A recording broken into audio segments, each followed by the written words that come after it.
Hello students. आज हम लोग जैसा कि हमने पिछली क्लास में ट्रेडिंग अकाउंट और उसका फॉर्मेट पढ़ा था, आज हम लोग जानेंगे।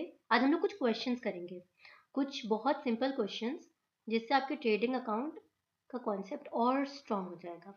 तो पहला इलस्ट्रेशन शुरू करते हैं। Illustration 1, prepare a trading. यहाँ पे क्वेश्चन में लिखा है prepare a trading account for the year ended 31 March 2019 from the following balances. Question शुरू करने से पहले मैं आपको बता दूं, ये सारे भी क्वेश्चंस जो मैं करवा रही हूँ वो मैंने डीके गोयल की book ISC APC publication class 11 से उठाया, ठीक है। And this video is purely for educational purpose. तो prepare a trading account for the year ended 31 March 2019 from the following balances. इसमें हमें ओपनिंग स्टॉक दिया है, बहुत ही सिंपल है। क्वेश्चन पढ़ते जाएंगे और सॉल्यूशन करते जाएंगे। सबसे पहले यहाँ हेडिंग डालेंगे ट्रेडिंग अकाउंट, ठीक है। लिखेंगे फॉर द ईयर, ये हमारा फॉर्मेट है, ये हमें हर बार करना ही होगा। फॉर द ईयर एंडिंग, इस तरह से लिखेंगे 31 मार्च 2019। अब हम लोग अपना इस तरह से फॉर्मेट बना लेंगे।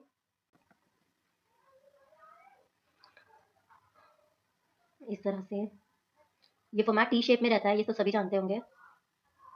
लाइनें मेरी थोड़ी टेढ़ी मेढ़ी बन रही हैं। Particulars, amount, particulars, amount. सबसे पहले दिया है ओपनिंग स्टॉक और लिखा है लास्ट में closing stock is valued at 3 lakh. तो सबसे पहले हम ओपनिंग स्टॉक लिख देंगे टू ओपनिंग स्टॉक। जैसे जैसे क्वेश्चन बोलता जा रहा है हम करते जाएंगे। 2 लाख, फिर 2 परचेजेस। ये बहुत ही इजी क्वेश्चन है। 2 परचेजेस, फिर लिखा है सेल्स। रुको, अब मैंने यहाँ पे लिख दिया 2 परचेजेस, पर फिर मुझे ध्यान आया यार परचेज रिटर्न भी तो हो सकता है ना।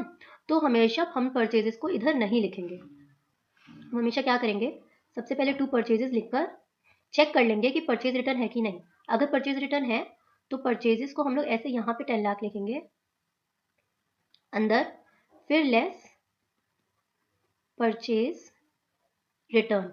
परचेज रिटर्न है, हाँ 60,000 का है, यहाँ हमें दिख रहा है तो हमने यहाँ लिख दिया 60,000।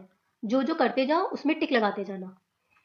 जैसे परचेज मैंने लिख लिया ताकि मुझे ध्यान रहे कि मैंने क्या लिखा है और क्या नहीं लिखा है। अब लिखा है सेल्स, तो अब हम यहाँ लिख देंगे बाय सेल्स फटाफट 25 लाख। देखो फिर से मैंने वही गलती करी और यही गलती आप भी बार बार करेंगे, जिसकी वजह से हमारा प्रेजेंटेशन खराब हो सकता है।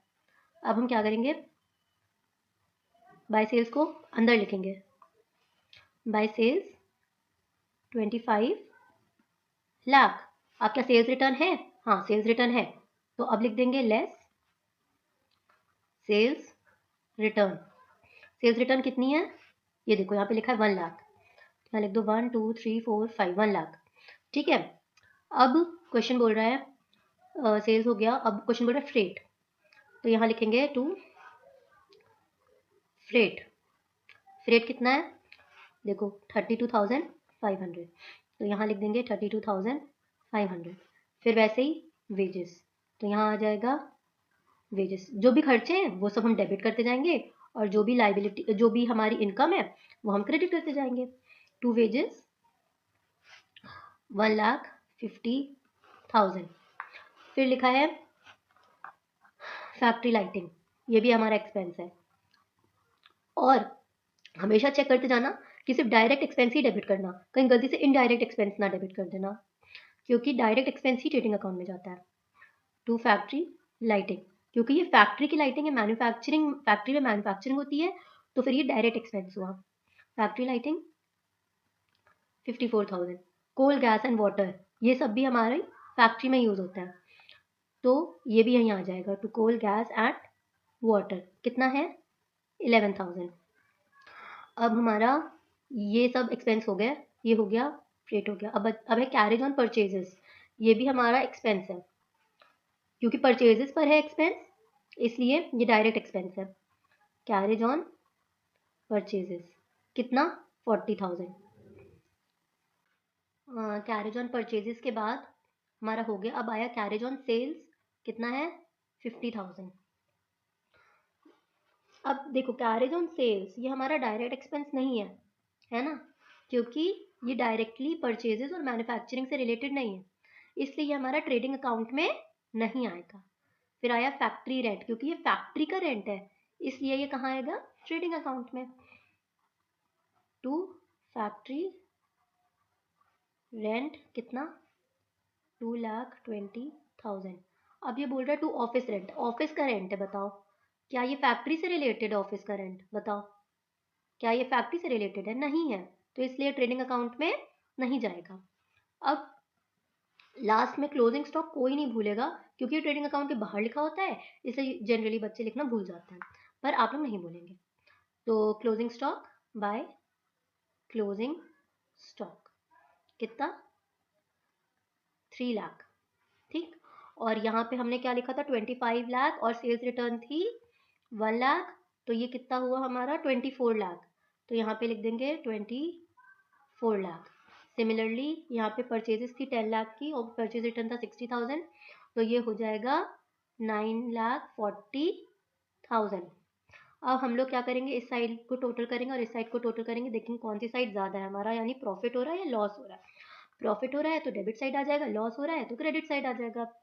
तो 2 lakh plus 9,40,000 plus 32,500 plus 1,50,000 plus 54,000 plus 11,000 plus 40,000 plus 2,20,000 minus 24 lakh minus 3 lakh करेंगे तो हमारा आएगा, नेगेटिव फिगर आएगी माइनस 10,52,500। दैट मीन्स हमारी सेल साइड ज़्यादा है, हमारी इनकम साइड ज़्यादा है, यानी हमारा प्रॉफिट है।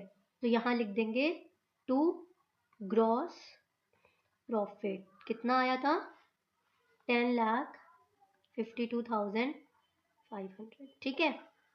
ये बन गया हमारा ट्रेडिंग अकाउंट। और यहाँ पे हम लोग टोटल कर लेंगे जो भी आएगा, दोनों साइड ऑब्वियसली मैच होनी चाहिए, क्योंकि ग्रॉस प्रॉफिट में तो हमने बैलेंसिंग फिगर ही लिखा है। टोटल है 27 लाख और 27 लाख, ठीक।